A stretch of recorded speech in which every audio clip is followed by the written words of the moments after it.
Peace, peace. Assalamu alaikum. Shalom, shalom. Hotep, Islam, Alafia. What's going on, family? We are here with another episode. Happy Monday. Happy Monday. We are here with another episode. Man, this one is powerful right here. I could already feel it. This one is powerful. Make sure y'all come out with your pens and papers. I'm telling you, this one is for the books. We have a very special episode here tonight.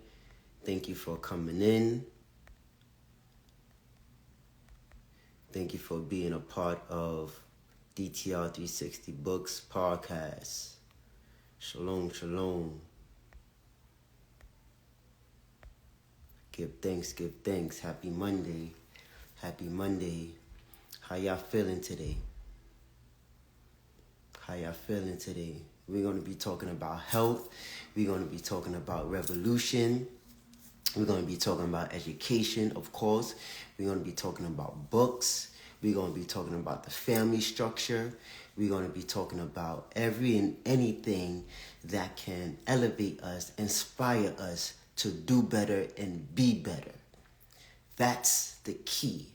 Anything that can inspire us to do better and be better, I'm all for it, and you should be all for it as well. How y'all feeling today? Happy Monday. What's going on? What's going on with y'all?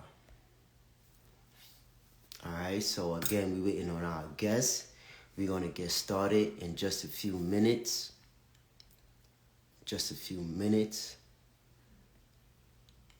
All right. Brother, you can request me. If you can request me, I can accept your request. Peace. How y'all doing? All right, we got a very, very special guest in the building tonight from a legendary hip-hop group, late 90s, early 2000s groups. All right, so definitely y'all want to stay tuned for that. Definitely y'all want to stay tuned for that. Peace. I'm gonna send a request to you now. Let me send a request to you now. To join, beloved. I invited you to join.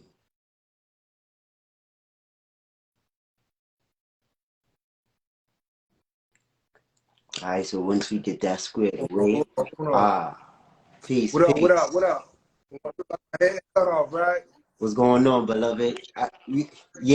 We can't see your face. Let me see. What we working with? Yes, sir. Yes. Peace, man. How's everything, beloved? Forward motion, man. How are you, brother? Indeed. Man, all is well. Everything is everything. You know, everything is everything. Man, I just want to say first and foremost, thank you for taking the time out your busy schedule. I know you could be doing a lot more things than talking to me and talking to my audience. So first and foremost, I appreciate you, and I'm just humble and honored to just have a sit down with you to talk about, you know, revolution, the rap music, your books, education, the family structure. I mean, we're going to go in. So I appreciate it first and foremost. Man. I'm grateful to be here, man. You know what I mean? It's a real time in the world, you know, and I'm grateful to be able to have this exchange, I mean, for the benefit of our culture and our community. Indeed. Man, so let's get started. Tell the people a little bit about yourself for the people who don't know who you are, and tell us about your upbringing. All right, what was that I'm like? Stic from a rap group called Dead Prez. I'm a father, I'm an author, I'm a runner, I'm a student of life. You know what I mean? I love martial arts, I love boxing, you know, and you know, all things that give us strength and you know, keep us inspired. I came up in Florida, Tallahassee, Florida. in the country, like 30 miles south of Tallahassee the city. And I grew up in the dirt roads, man, picking blackberries in my shirt and eating pecans and walnuts off the trees. You know what I mean? And, you know, great relationship with my mom. Over time, I developed a great relationship with my father. He just passed earlier this year. So, yeah, R.I.P. Sorry to Pops. hear He in that. here, though. You know what I mean? Let's see. Yes. Yeah, man, I was a country boy. You know, coming up, I got into hip hop. My big brother put me on game, and told me I was gonna be an MC. And I just wanted to make my older brother proud, and I've been doing it ever since. Mm. Yeah. Wow. Wow. So I mean, I ask my guests, you know, about their childhood because there's always a background story and experience to who they are today, right? And their experience is what got them to where they are today and makes them who they are today. So let's stick on the family structure for a bit. You said later on you got acquainted or, you know, you fostered a relationship with your pops. So I take it that you didn't grow up with your pops. And No, if I did so, grow up what with was my that like? pops. You know, Mm, my mom had two kids before me, and then but she wasn't with the father of her kids. And those two kids, my brother and sister, when my mom and my pops connected, they had me, and so now we a family of right, three kids, and you know our parents, right? Um, yeah, and you know, my pops was there. You know, my pops was a Air Force veteran. He was real strict, disciplined, and he um, he read a lot. You know, he had National Geographics laid out, and you know, I used to explore that. I learned a lot about the masculine and just being a man from just my pop's presence. Um, but he wasn't mm, lovey-dovey and all that. You know what I'm saying? By means. And so mm, uh, him and my mom's eventually got divorced, and so. Um, I internalized, as a young dude, I internalized that divorce a certain way. Um, I kind of I blamed my pops for my brother getting kicked out, and then he got in the streets and got on drugs and stuff like that. So I just had a challenging as a young man, you know, it was a challenging relationship with my pops, right? Um, I loved him, I appreciated him in certain ways, but then I had this uh, anger and frustration with the role he played or my interpretation of his role. You feel me? And so it took some maturity. It took some years, man. You know, when I was in my late 20s and I had my own son. You know what I'm saying? You know, me and my pops' relationship started to get better because I took that initiative. Like pops is pops. He old school, so you know I may have wanted him to be a right, certain way or whatever, but it was limited to a young man perspective, and all the emotional stuff our family went through with the divorce and all this stuff. So, but once I became a man of my own self, and I had a family and my son, I was able to just have that much more compassion, and I made an effort to reach out to my pops. You know what I'm saying? And just be the kind of son I want to be, um, regardless. And over time, you know what I mean, that me and Pops had a great relationship, great understanding, you know what I'm saying, all the way to when he passed this year. So, you know what I mean? Yeah. mm. Yeah, yeah, yeah. Yeah, that's peace, man. I appreciate your vulnerability and your candid Well, response. I mean, it's I interviewed Wise Intelligence from Poor Wise. Righteous Teachers, and yeah, peace to God, and he said a similar thing, right, of him growing up without a father, and it's just like many of, you know, African black brothers grew up without a father, and to me, that is an unstable household when you just have, and you know, no disrespect to the mothers, they do the best that they can, and they raise their sons the best way that they can, right? But it's different when the father's in a home, right? I mean, that's just a fact. Just like you said, when your pops was around, he wasn't really lovey-dovey, but you still learned a lot from him indirectly or directly just by his presence. So just the presence alone is not enough, but it suffices little boys growing up to see what a man looks like. And that's the thing. A lot of boys, a lot of us, when we was young, growing up, even today, we don't know what a man is. We don't know what a man looks like because we didn't have one within a household. So how important is family structure to you? And I know you're married. That's peace. You have your wife, and I'm familiar with her somewhat. I know she, you know, she has books out and so forth. I actually sell her books in my bookstore.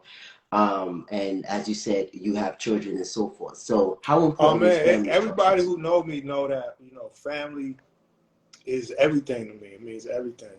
I take fatherhood, you know, is my first and last duty, you know what I'm saying, to my sons. Um, and I think it's underappreciated to piggyback on what you said, veggie back on what you said. You Yep. know, is the masculine presence is very much underappreciated. A lot of times, you know, to be self-critical as far as men because we don't get that education from men in a way, you know. So there's a lot of like we don't know how to be men unless we get that education Right. from men being men.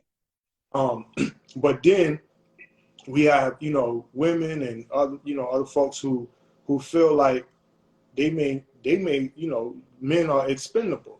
You know what I'm saying? Like, you know, they don't appreciate what we bring to the table. So I think, as brothers, it's good for us to reflect ourselves and to share our tools and to share our mistakes and to share our journeys so that we always reminded what our value is in our homes, right? Because you know the agenda out here, man. Like getting rid of the pops ain't even a thing, don't you know what I mean? Like, you know, people feel like it's an option. You know what I'm saying? And a lot of people came up without no father. They can't. They're like, yeah, you know what Right. I mean. I'm all right. You know what I mean. You don't really have to have no pops, but you know the Right. role that we play, especially for our boys. I mean, our girls too, but especially for our boys.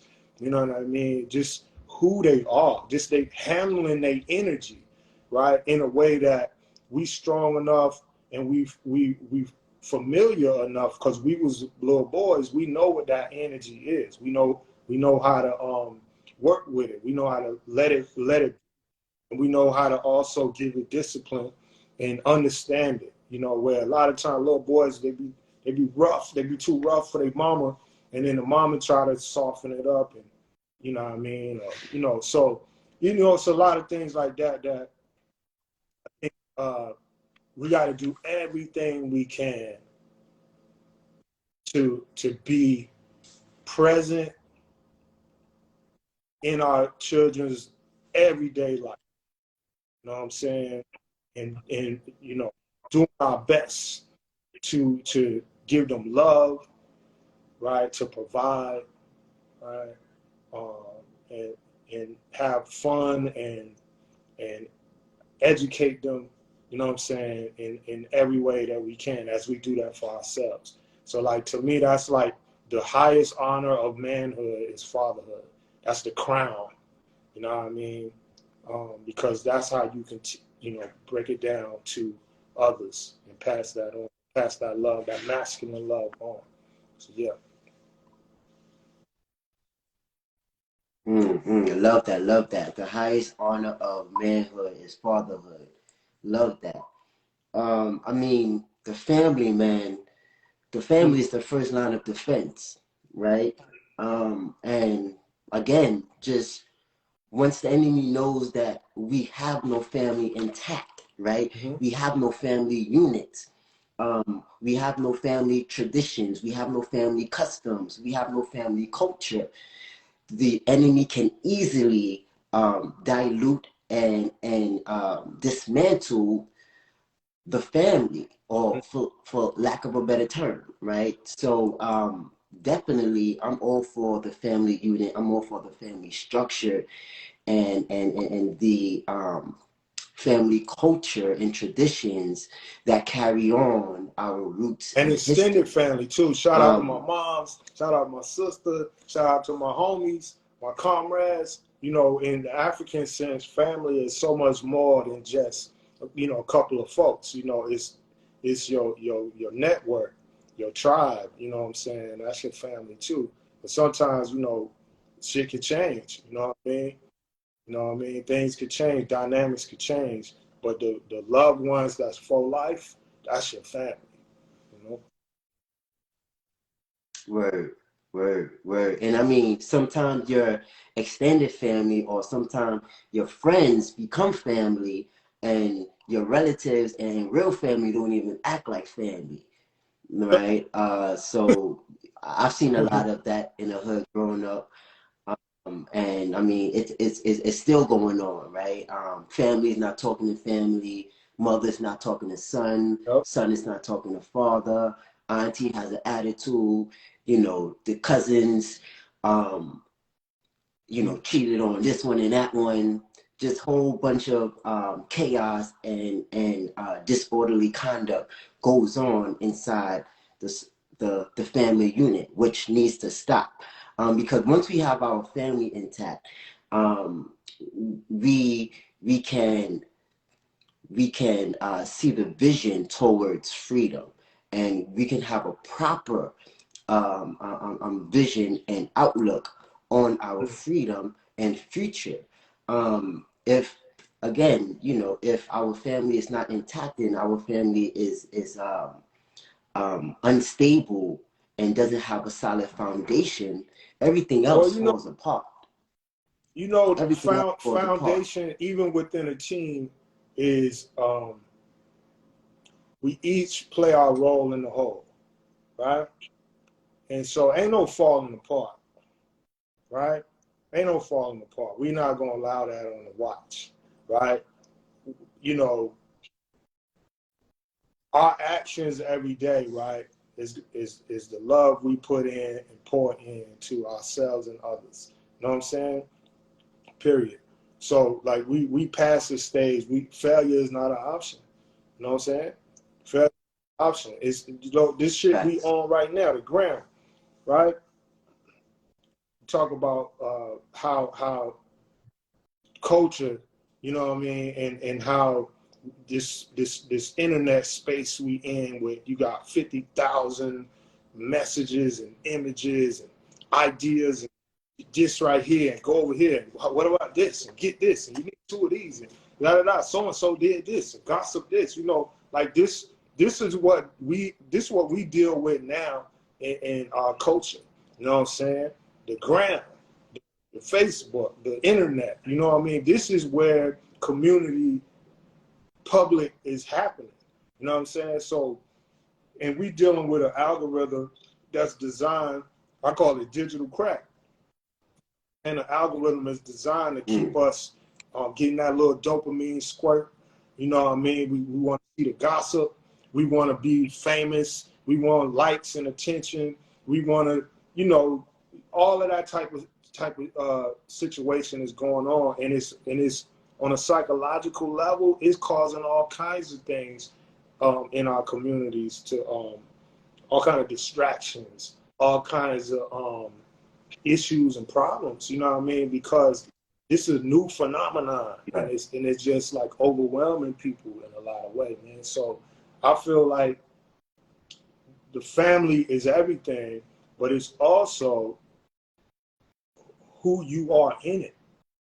You know what I'm saying? It's not just about the role, the office. of it, you know what I mean? But like what you bring to that, what does that really mean to you? And sometimes family ain't family, you know what I'm saying? You know? So you Right. can't get too caught up Exactly. in the perfection of how it look. But you know what I mean? What are we committed to being about? You know what I'm saying? And if it and only time could test that. You know what I'm saying? Only time can test who your family is. You know what I mean? Your actions and over time as you move and groove through changes or whatever, everybody ain't gonna go all the way. You know what I'm saying? But the ones that's do, you know what I'm saying? That's, you know, honor and cherish those, you know? Right, right, indeed. Family values and family principles, very imperative. Man, I'm just curious. How did you receive your knowledge of self? Was it through a book that you read? Did someone enlighten you? Like, how did you receive your Oh knowledge man, of I'm self? still receiving knowledge of self, even in this very moment. So that's what life is. You know, Bruce Lee said all knowledge is self-knowledge. You know what I'm saying? So I think as it relates to the knowledge of my culture as an African descendant, you know, in oppressive conditions in the United States, I got that through um, being a black man in this country and witnessing and experiencing the kind of treatment and the things that we go through. But then I got a teacher, man, in ninth grade. Like I wasn't hip to like Malcolm and you know all the things that Dead Prez, you know what I mean, we be about.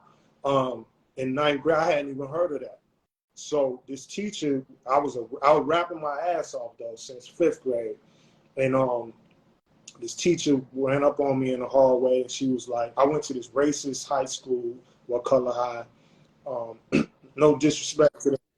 Yeah, in Florida, And yeah. this is in And no Florida? disrespect to What This is Color High students that might be, okay. you know what I mean? But the structure and the government of it. But anyway, this was back in the 90s, late 80s, 90s. And this teacher came up to me and she was like, I always see you rapping. You know, you everywhere you go, you doing your little rap thing, you saying your little raps, but what are you talking about? What are you saying? Right? And Miss Green, she was the only lady, black lady, she had a little nappy little fro, you know what I mean? And she just was on some natural, on some us. And and Right. she challenged me to write a rap for the first ever Black History program in that school. They had in the 80s, in late 80s, they had never had no Black History program, right? So that's why we ain't know. Wow. So she long story short, I wrote something based off some books she gave me, and I got hip to Huey Newton in it. You know what I'm saying? Like to Samba Overture. You know what I mean? Like Black Panther. it was like an ebony pictorial. It was like all of the warriors, the rebels, all this. And I just started seeing these images. I'm like, man, that's like my cousin Carlo. Man, that's like my cousin. You know, I'm relating. Anyway, I ended up writing this song called Black as I Could Get. And they let me perform this thing at school, dog. And I get on stage Okay. and I'm bang, I'm black as I could get. I'm in it. And the racist Right. principal, he's like a Trump, right? But it was Wade Nobles uh was our principal, and he's like a Trump type of energy and figure. Racist, say whatever. He get on stage and cut my mic off Right. while I'm performing. And, and then he's like, we're Mm. not gonna have that. You know what I mean? You disrespecting the flag, and just he went into his racist tirade, "Make America Great," Right. and the Right. students weren't having it that day, bro. And it became a whole wide melee protest. We shut it down. The news cameras came out there.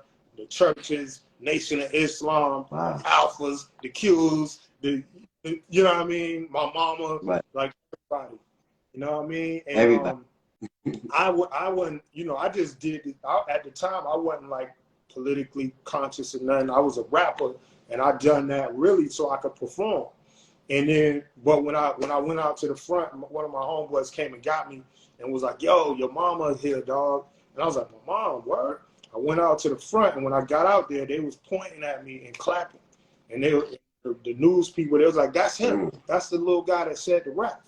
He the one that incited this whole thing." Whoop, whoop, right? So they kind of just put me in a mix, you know what I mean? In a way that politicized me, man. And then all them groups, the nation, you know what I mean, the churches, the alphas, the this ones, they adopted me as the young homie. They was like, "We're not gonna let them railroad you at this racist school. We're gonna surround you. We're gonna protect you. We're gonna open our space to you. We're gonna give you education, guidance, you know what I mean, culture. We're gonna support you." And they just put it in me that my talents for rapping have a higher purpose, you know what I mean, to speak to the conditions, to motivate the people, to you know, be accountable to where our community is at. And I got that early.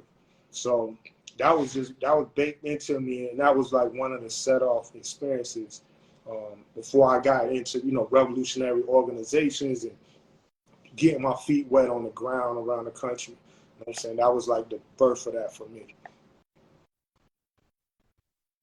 Oh man, that's dope. And I always love to hear when teachers inspire, you know, these famous people, or it can be, you know, not so famous people, but you know, still when teachers help inspire and empower their students, because teachers play an influential and inspirational role in students' lives, whether it could be for good or it can be for bad. And so I always love to hear those good, empowering stories of teachers influencing their students, because I'm a teacher myself out here in Newark, New Jersey. I teach elementary first graders. So yeah, you know, I just, you know, that's just a great story of how you was introduced, and that situation of you performing your rap lyrics was the catalyst to your knowledge of self and to you gaining more knowledge about yourself and about your history. Thanks. Give thanks to Love Miss that. Green, man. She was, you know, one of a kind. Wow. Mm. So let's talk about so how was Dead Prez um like how was Dead Prez how did that come together in the, you know, late 90s, early 2000s? I know you met up with Lord Jamal, you know, Brand Nubian. You can, you know, talk a little bit about that. How did all of the, you know, the pieces form together for Dead Prez to, you know, come out with their first album, Let Us Love Free, y'all and too, so man. I forth? see you in the comments, man.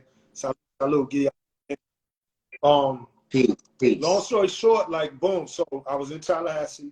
I was a local hoodster. You know what I mean? Like 1 foot in the studies of our culture, and to be honest, 1 foot in the street, right? And I was you Okay. know, just navigating black life, right? Like and I used to FAMU, the HBCU in Tallahassee, the Rattlers. You know what I mean? That was like the black college in the atmosphere, and that's where the chicks was at, and you know what I mean? Like that was the be. So I used to be up Right. there, you know, getting free food out the calf in the library, just using the resources. And I had good relationships with professors and all that who teach like black psychology and all that. Again, because I got adopted by all this, so I didn't enroll in college, but I was taking advantage of that, the campus. And being up there one day, I met M1, and we were having this conversation in the black psychology department at FAM on the 5% supreme mathematics and the alphabet. You know what I mean? Supreme Mm. alphabet. And I was sharing what I knew about it, and M came and we was building, and we understood the language, and we just connected on that. And then he was from New York, by way of Jamaica and North Carolina, but he was from Brooklyn, so he understood a lot of the stuff that we only heard about on the records. You know what I'm saying? He know the blocks and all that. Big Daddy Kane, all them was from. So it was a cultural exchange for me. I'm like, wow, teach me about where hip hop is from. You know what I'm saying? And then he was like, how this country little joker is killing it on the bars. So, you know what I mean? How is he so hip hop and he ain't from, New York or something? So we formed that brotherhood. He wasn't rapping at the time. You know what I'm saying? He was doing graffiti and DJing and stuff like that.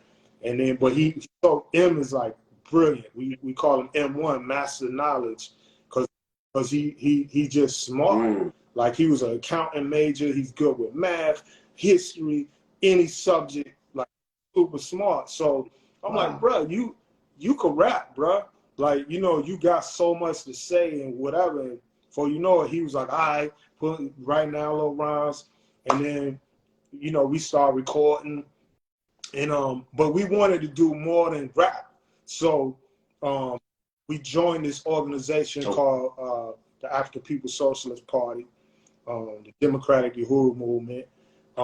And we began to learn how to be organizers in a real revolutionary organization.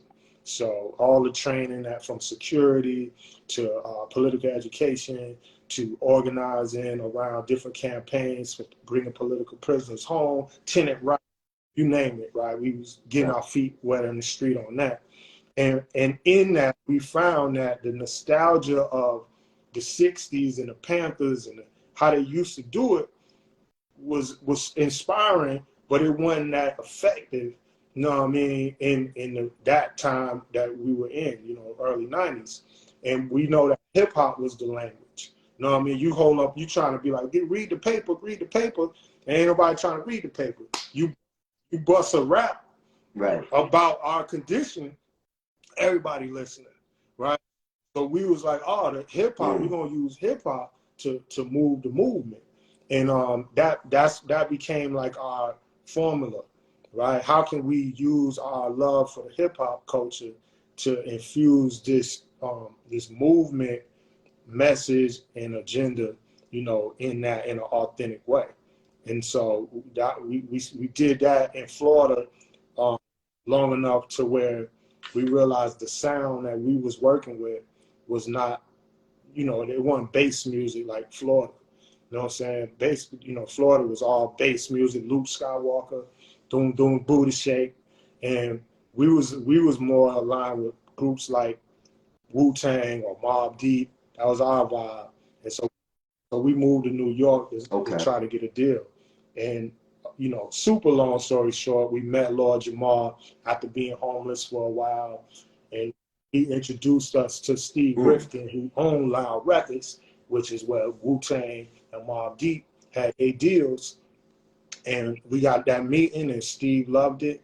And then, Let's Get Free came out on that label. Man, classic album. But before we get there, how did you end up homeless, and what was that How experience? did we end up homeless? Ain't had no money. Where to stay? we So you moved from Florida to New York with little to no money, just hoping, just banking on your dreams. I had like $900. We might have collectively had $900 maybe, right? You know what I mean? But in Florida, that go a long way back then. But in New York, that's, come on, bro. You know what I mean? So we quickly was like, we was broke, outlaw. Man, but it was we weren't broke though. You feel me? We ain't had no money, but we was far from broke, right? We felt empowered, and it was an adventure. We was young, and it didn't matter. We'll sleep on the train. We'll take turns.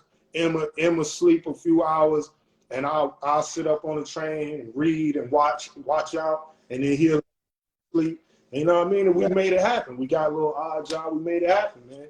And wasn't no pity party. We was just going after our dream, and we had to figure it out.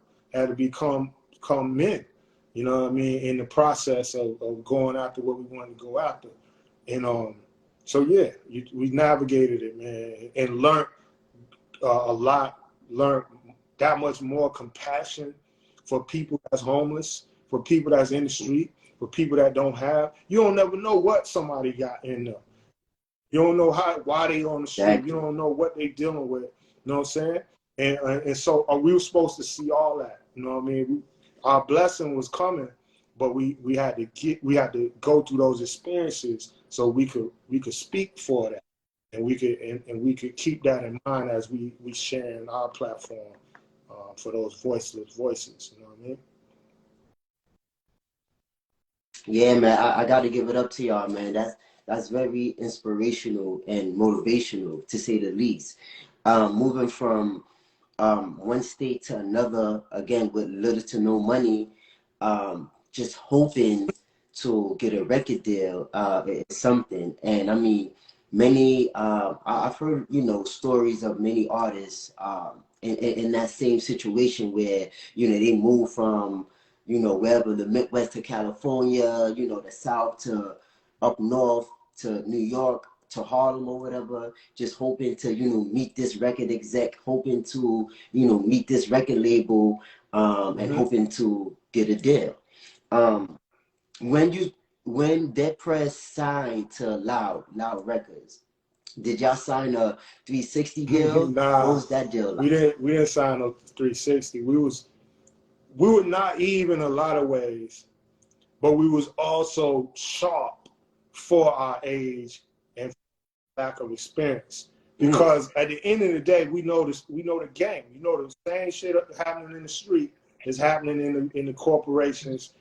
It ain't like we was that naive that we didn't know the hustle. So certain things, we came in there with knowing, like Q-Tip always said, the record industry is shady, Rule 4080. We was expecting all that. So I remember, I'll tell you this quick story, like when we was finna get signed, the first offer that they came back with, bruh, you would not believe this, was like, what was it? $10,000. what? you guys did not move to Bruh, New I was York like, for now, and I'm $10,000. homeless now, mind you. So $10,000 when you homeless, bro, right? Is it could make you, it can make you feel like, yo, I can't afford not to do something, right? But how short would you be selling yourself? But but that's how the game catch you, Right. man. They seen me crack tooth, raggedy dreads, you know what I mean? You know what I mean? They, skinny as a toothpick. We fish out of water and all that, and they try to see what they could get for, right? So, I remember Lord J was telling us that Brand Nubian got signed for like 5 G's a piece at the time, right? In their era. And he was like, Dang. man, let's take this, let's make it work. It's all, let's just make it work, right? And something in me was just like, bro, nah, bro. Like nah, man, I ain't comfortable. It's something in your Yeah, gut I'm that was not with telling it. you And like, nah, I'm and not with it. and it ain't like we got nothing to fall back on, but this, nah. So and he was handling the conversations really. We the artists, he got the experience. I think I asked him, I said, yo, bro, let me talk to him. You know what I'm saying? Like let me speak on my own behalf here. You know what I'm saying? Let me put my bid in on what I think. And long story short, we got out that call, the offer was 250. You know what I'm saying? And Mm, and we was like, all right. You know what I nice. mean? That's kibbles too. You know what I mean? For go through and all that. But Yeah. it was like, all right, we're gonna work with that. Yeah. Word. Word. Word. That's peace. Man, so this timeless music, you guys have timeless music, timeless albums, you know, shout out to your brother M1, Dead Prez. So the first album, right? Let's Get Free. And songs like Propaganda, Psychology, Mind Sex, Day School, and I'm an African. All of these and the whole the whole album from 1 through 15, 16, how many tracks you guys have, is as relevant then as it is now, 22 years later in 2022, heading into 2023. Man, timeless music. Did you know then that it will become a classic and it will be timeless music that we can still listen to today You know and be what? relevant? No, we thought that was, we ain't never gonna get to make another album. Oh, so Yeah, y'all thought it was because we just were gonna be like, the one and way done. the shit we wanted to talk about and shit we wanted to say, we snuck that in there. Like we didn't give Loud that record. We came in there with, you know, street raps and shit that we felt like was similar to Mobb Deep, and you know what I mean, enough that it could get across the radar. And then once they commit that money, then our thing was Spook Who Sat by the Door. Now we on the label now, you know what I mean? And then we start crafting that record. So it was like kamikaze. We was just like, make this the last rap record ever before the revolution pop off. You know, we was just young and just, you know, excited in that kind of way. So once we got in there, they you know, the messages started, you know what I mean, we police state. You know what I mean? That wasn't on the demo. You know what I'm saying? It's like, these are the things that we felt like Molotov cocktail on the mic. Let's go. And so, you know, just working on that project, we did want it to be timeless. We actually had that. That was part of our, I guess, form, the ingredients. We wanted it to be timeless. That's why, you know, The Last Poets was on there. That's why, you know, Lord Jamal, you know, we wanted it to span culture, you know, Huey, you know, Chairman O'Malley, you know, even the cover art, you know, we wanted, it's some ancient stuff. It's some stuff from Africa. It's some stuff from the slave plantations, you know. We wanted the stuff with the police right on the block, modern day, timeless, right? Our experience. And that was important for us, you know, to make songs that are going, they real. So, you know what I mean? So if it's real, Yeah. it's going to be relevant. You know, unfortunately, it's still relevant, right? I wish people would be like, remember this? Remember when we was trying to get free? You know what I'm saying? Like, and yeah, you know, this is old school, but it's right now, like you said, like more than ever, the propaganda. More than ever, we live in a police state. More than ever, we want freedom. More than ever, they schools can't teach us shit. More than ever, it's bigger than hip hop. You know what I'm saying? So turn off that bullshit. Turn off the radio. Like, you know what I mean? That's the kind of music that, and messages and sentiments that we wanted to make in Let's Get Free, so he could do his job. You know what I'm saying? And I think it's been. Yeah. Speaking on hip hop, your song actually hip hop, I think it's your biggest hit to date. Um, what was in your opinion, what effect did the song hip hop have on hip hop, and what was the message behind hip hop? It's bigger than hip hop. I'm gonna What was tell the you how message behind that that song? song came about, right? For those that don't know, I produced some of the records, and hip hop was one of the records I produced. A lot of people think Kanye produced that song, but he actually produced the remix. The Ride did this if you miss Tupac, and Bounce did this if you love Big Pop. Put on that same record you know, but that's Kanye produced that. But the one with the bass line, I was sitting in the Warrior Studios in Fort Greene, Brooklyn, and we had made the whole album. Let's Get Free, the whole album, all the songs was done. And the label, because the shit was so hard, so RBG, the label, like, y'all need some radio shit. You know what I mean? Y'all need something for the radio. And that was an insult to where we was at in our minds, right? The radio, like, that's the bullshit. We don't want no radio shit. We want real shit, right? So I'm in there trying to make a song that would be like sarcastic, like a parody on what I felt like they was asking for, right?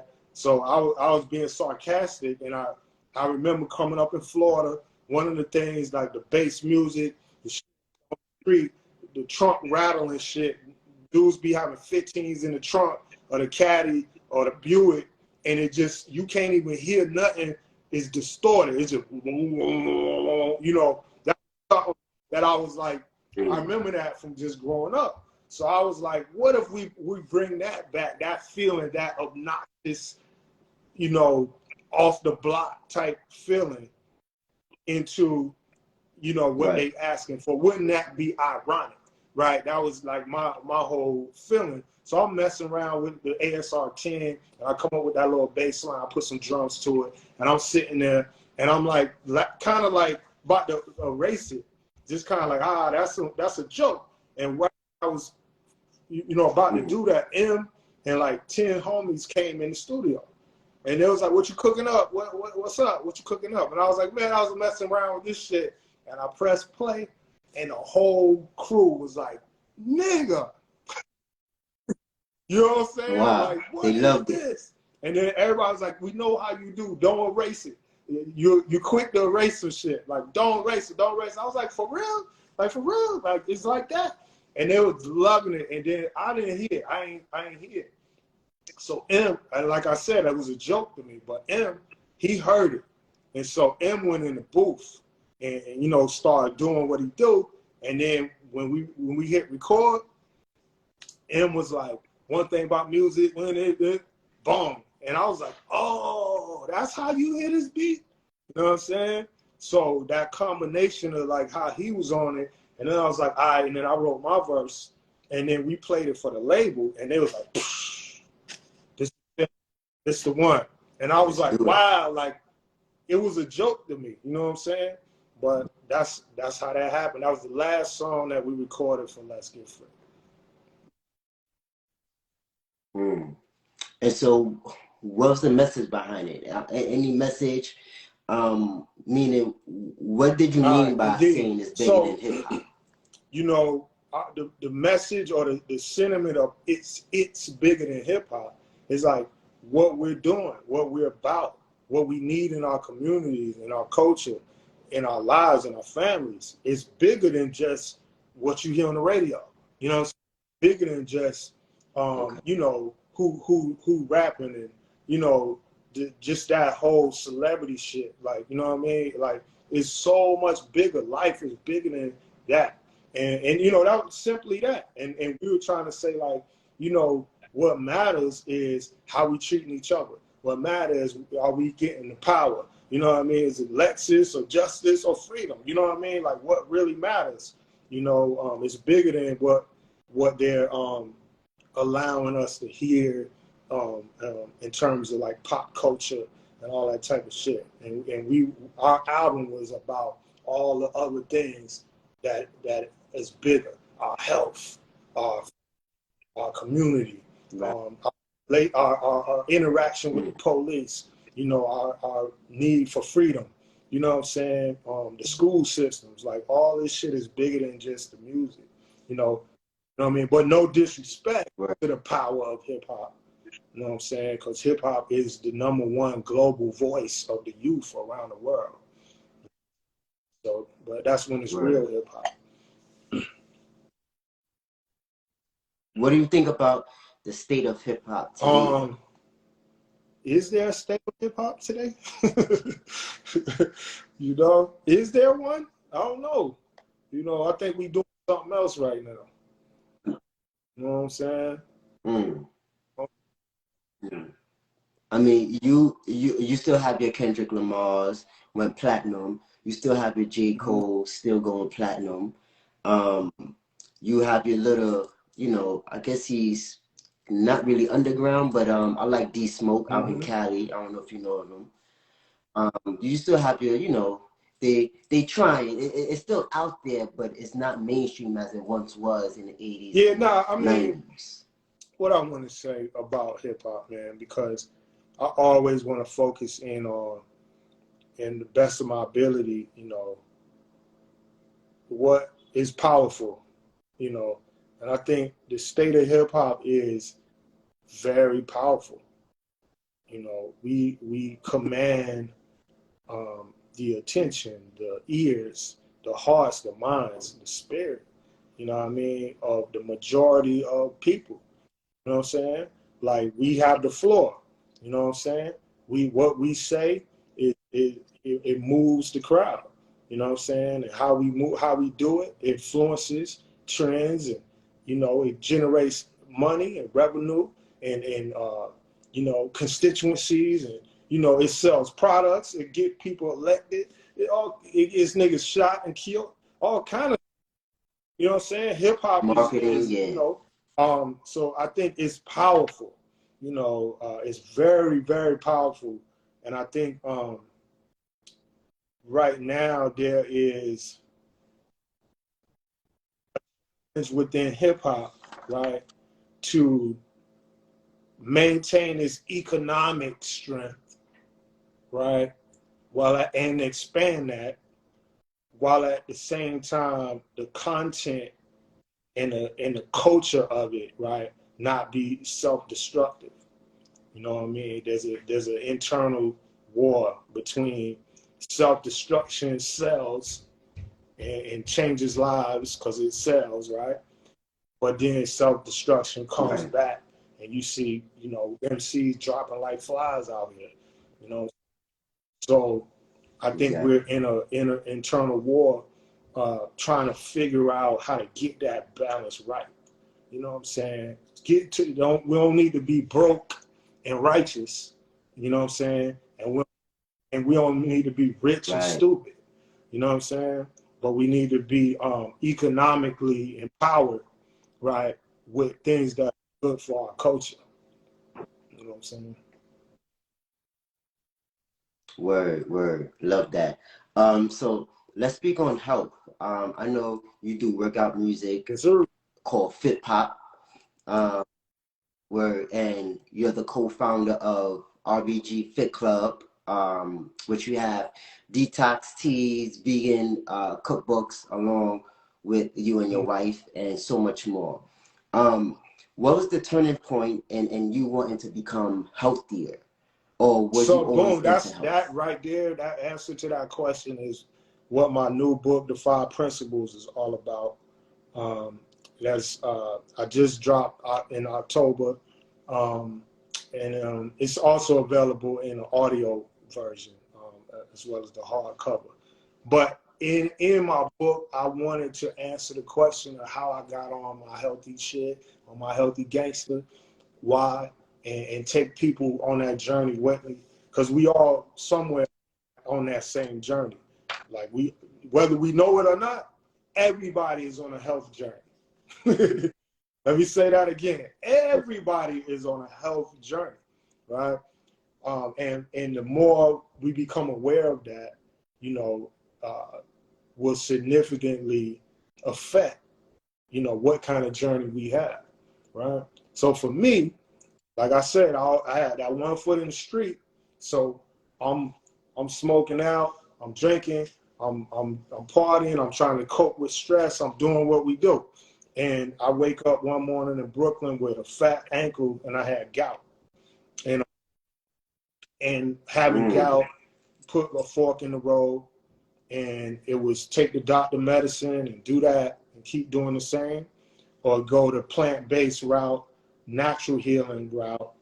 And with the help of my son's mother, I was able to, embrace that path. We linked with Queen of Four in Brooklyn, and I did all these colonics. And I get into all this in my book, but that that was the catalyst. Is that gout? What Nas' album King's Disease.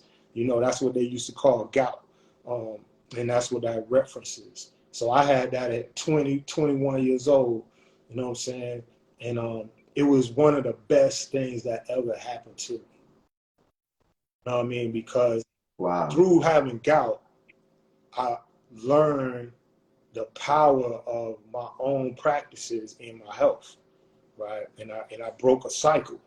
You know, I was headed down the same route. I didn't even know this until I was talking to my pops a little while before he passed. He had gout in his 30s. You know what I'm saying? And so, like, you know, I just learned so much about nutrition and those simple choices and moving. And I got into martial arts. And, you know what I'm saying? Like, it just transformed my life. And it was exactly what I needed when I was going into this hip hop industry. You know what I mean? That promote everything opposite of health and well-being and all that. You know what I'm saying? And, you know, I was on that trajectory. They'd be like, oh, now you got some money. Now you can get to the liquor. Now you can get to the this. Now you know, you can just destroy yourself, you know, and party. And it was right at that time, I'm in the dojo, though. And my senseis and teachers is teaching me, like, discipline and why this is important. And, you know, I'm just learning all these jewels. And so that, I think that helped me more than anything navigate the industry and not get, you know, sucker ducked, you know, by that lifestyle so much. You know, I came out of that. Yeah. Word. I mean, people say so much, but it's actually facts. Like, your health is wealth. If you don't have, you know, your optimum health, you can't do the things that you need to do to achieve that wealth. Look at Steve Jobs with all the money he had. He still, you know, transitioned and passed away because he was unhealthy. So, you know, health definitely plays an essential role in your life in whatever capacity or industry that you're in. So, family, make sure that you get healthy and make sure that you stay healthy. And unfortunately, many of us have to um, receive some, you know, cancer or receive, you know, diabetes for us to make that turning point to be healthy. Why can't we be healthy now while we don't have those diseases and infection and viruses?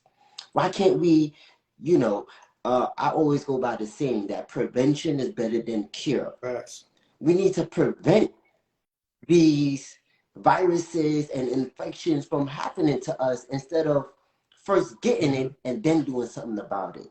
Like, to me, that's backwards, right? So we should be getting healthy now while we don't really have anything inside of our system to affect us, right? And I just want to build off of what you said. I watched your episode on Drink Champs with you know, Dead Prez, M1, and Talib Kweli. And you said something that was very profound. I wrote it down. You said that information is out here, right? But you said that we're missing the inspiration to act on that information. I don't know if you remember that, right? Right. So and my thing that hit me because I'm like, yo, like, that's exactly what our motto is. A lot of people love to say that knowledge is power, but I disagree, because you can have all the knowledge, you can have all the books, you can go through all to the lectures, have these presentations, but it wouldn't be nothing if you don't act on it. It wouldn't be nothing if you don't execute. It wouldn't be nothing if you don't apply and implement the knowledge that you receive. Right? So all of this information, again, that we have is useless unless we don't act on it. But in order to act on it, you have to be inspired Fact. to act on You it. know, that's my You mantra, feel stay me? inspired. You know, that is the key to consistency. You know what I'm saying? And we're not in the information age no more. We're in the application age. You know what I'm saying? And that means we need to apply and put in that work. You know, so but yeah, Right. the key, man, is staying inspired to act. And that especially for a healthy lifestyle. You know, we can know that our mindset matters, you know, which is principle one in my book. You know, we can know how that we need to listen to our gut and not just our taste buds, right? you know, principle 2, nutrition. We can know that we need to find our fitness because we need to move and move our bodies, right? But, you know, and you know, we know that we need to get good rest too. We can't just grind. We can know these things, but if we're not consistent in taking the actions, right, to keep our mindset healthy, to, you know, nourish ourselves with the foods and everything that we consume, you know what I'm saying, and to move our bodies and be stronger and more flexible and have more endurance and more vitality. If we ain't consistent, which is principle 5, right, then we're not going to get consistent results from these areas. So, but the question is, but how do you stay consistent then? You know, because how do you stay consistent? Inspired. And the key is you got to stay inspired. Because when you inspire, right, excuses don't even matter. How many times, like, you know, how many times is like, if you don't feel like doing something, it's hard to do it. Oh, we're waiting on that, Exactly. that feeling, because we know if you in the state that you feel like doing it is, you know, effortless, right? And we go, so the issue don't really be the discipline or the consistency. Like, we know you need to be disciplined and consistent. The issue is, how do I put myself in a state of mind that I'm inspired and motivated to do it? And so that's a big chunk of my book, is answering that question. Is like, what are ways that you can make yourself inspired? What are ways you can tap into inspiration at will? What are the ways that you can, so that you can stay on these practices? You know what I mean?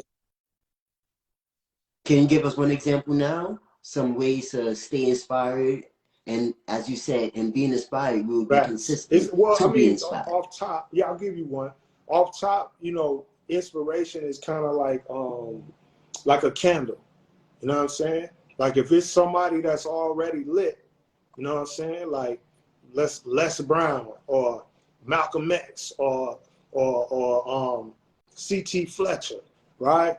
You know what I'm saying? Like, or Brother Rich, you know what I mean? People who are already lit, right? You could light your candle off that. That's, you know, on top. Like, watch Bruce Lee interviews, watch Malcolm X interview. You know what I mean? Like,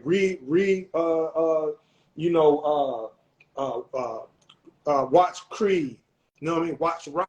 Like, all the things, whatever, you know, pick up information, things that inspire you, that's already got that light in it, and then light yours. So that's one. But the other thing in general that to add on to that is, you know, we've all heard of the comfort zone, right? And the comfort zone is, you know, it's a time in the season for being in a comfort zone. But we know that a comfort zone ultimately can become a complacency zone, right? Where we just stuck, we just stagnating, and we ain't doing nothing to push ourselves. So in the book, I introduced what I call a power zone, right? Which is a contrast to the comfort zone. So if the comfort zone keep you eating, you know, Doritos and you know what I'm saying, and soda pop and whatever that, you know, the power zone is what's going to challenge you. It's going to push you. And talk about how to curate that power zone. The same way you would go get your Doritos and you would stock them in the pantry, and you would get your Coca-Cola and whatever, if that was your comfort zone, right? The same way we have to go get our playlists, you know, of the songs that's going to help us through that workout. We're going to have to go, we're going to take time to do that. Just like we shop for groceries. We're going to shop and curate things in all those spaces. The music we're going to listen to, the audio books we're going to listen to, the books we're going to read, the shows we're going to watch, you know what I mean? The documentaries we're going to absorb, you know, the incense we're going to burn. You know what I mean? The picture we're going to hang up in our crib of somebody healthy running down the street. Like, all these things is psychological curation of our power zone. And so we get into it a lot more, but in a nutshell, it's about curating what empowers you. And then that, if you set that up in your daily routines and your weekly regimens, you know, that's how you can keep coming back to inspiration over and over and over. Yeah. Word, true indeed, man. You also wrote the foreword to this book right here, How to Hustle and Win, Rap, Race, and Revolution. What was it like Oh working with man, Supreme Supreme Understanding? Understanding. Shout out, man. Working with Supreme is Word, hilarious, right? You know, and educational and out the box. You know what I'm saying? I ain't seen Supreme in a minute, man. So if you round or anybody round, tell him I said salute. Um, but yeah, he's just a brilliant brother with a indeed. vast amount of knowledge. And he's got his own like unique, quirky way of being relatable. You know what I'm saying? And so, yeah, you know, it was good working with Supreme. Yeah, and in the foreword to the book, you mentioned that Rap, Race, and Revolution has infected and inspired your life. Those three How things: so? rap, race, and revolution. Man, I mean, Yes, you sir. know, rap is the skill set, you know, that I've been practicing my whole life since 5th grade. You know what I'm saying? That I've been able to speak on behalf of my community around the world. You know what I'm saying? Um, Race, you know, being a black man, um, uh, has is more than a blessing. You know what I'm saying? It's a duty. You know what I mean? To embody the best of our culture that I can, and I got sons. You know what I'm saying? So understanding my role as a black man, um, even as a human, you know what I'm saying? That is a significant. We original. We the fathers, the owners, and makers of the universe, man. That's how we the sons of this shit. Right. And so that's a blessing, and it's also being the son take a lot of energy. You know what I'm saying? So so I'm constantly rediscovering and growing in what it means to be a black man, right? Because we don't have them organized rites of passages that laid that out. You know, I didn't have that coming up, so I had to figure it out. You know, I keep figuring it out. Right. And then revolution, man, from the politics and the political education of learning about capitalism and imperialism and socialism, communism and this ism and that ism, that was key to just understanding in general parts how the world works. But what I've learned, like, Gil Scott Heron, had the famous poem, "The Revolution Will Not Be Televised." And I saw this thing where he said what he meant by that when he wrote it. And he said, what that whole thing was about, the real revolution, you can't photograph it, you can't video it, because it happens in your mind. It's a transformation of how we looking at shit, how we thinking, our perspectives that get us to move and do things. But the real revolution that matters the most, you can't televise it because it happens in you, right? The inside job. So I was like, for me, as I've been learning and being hands-on and boots on the ground in different organizations and watching and learning from different comrades, and then also applying and looking at my own personal life, you know what I'm saying? And the revolution that having gout took me through, and the revolution of becoming a martial artist, how that revolutionized my mind, how that revolutionized my body, right? And my spirit, and what that brought to the table. I understand that the iceberg, the big part of revolution that you don't see, we see the peak, the fist and these, but what's below the biggest part of revolution is the self-work that we do, so that we can show up in our relationships and our communities, in an empowered way, right? And embody the change that we want to see. So, yeah. Word. I mean, just to add on, right? self-improvement. Self-improvement is key. You should be willing to self-improve every day. And self-improvement is the Right. basis for community development. So definitely as we get inspired and improve self every day, our communities will become better. Our families will be intact as a unit.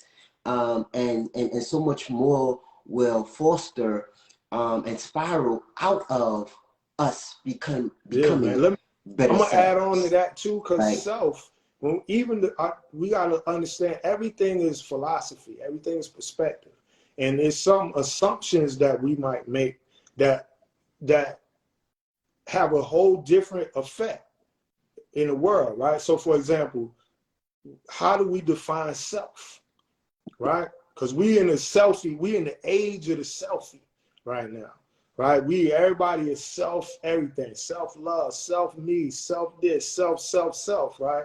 And I think that's a narrow definition of self. If it's just your individual self, right? That's important. Who you are individually is important. It matters. You got to nourish that. You got to take care of that. But if we get too caught up in the selfie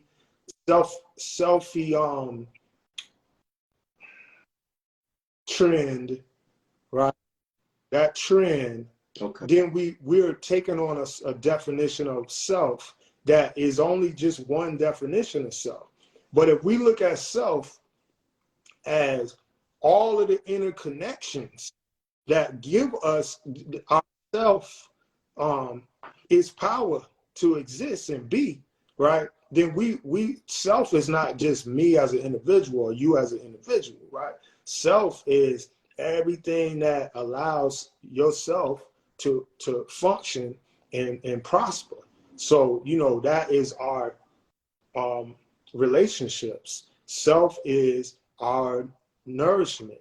Self is our environment, right? Self is, all of those equations. That's yourself. And if we can look at it more like it's not about me, right? It's about how can the me in this equation play its role.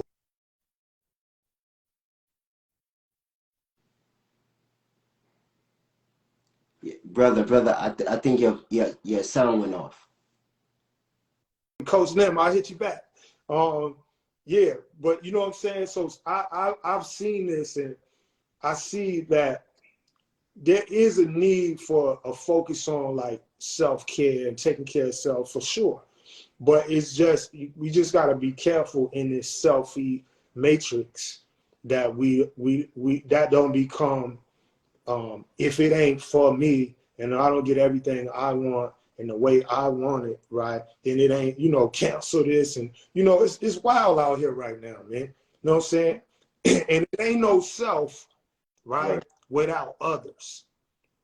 You know what I'm saying? It ain't no self without Right. others. So whatever hype that we own about selfie this, selfie that, we just got to remember, you know what I mean? It's a family portrait, not a selfie. Trust. Indeed. Word.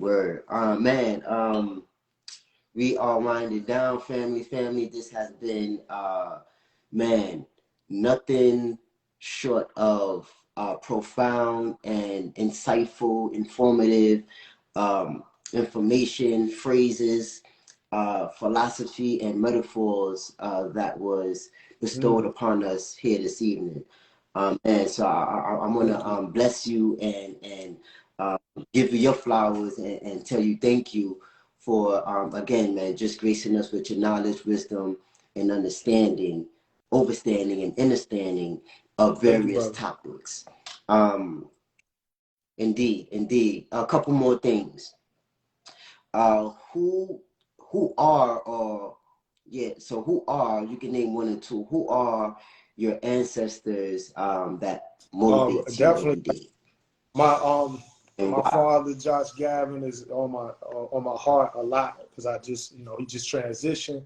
And so, keeping his candle lit, keeping his water bowl full and fresh, and just chopping it up with him and experiencing his spirit, you know, in an expanded way, you know what I mean, and me as a man and as a father, and just handling my business, you know what I mean, and standing my ground and standing my principle, and like in a soldier way that he would approve of, you know what I'm saying? That's a motivation.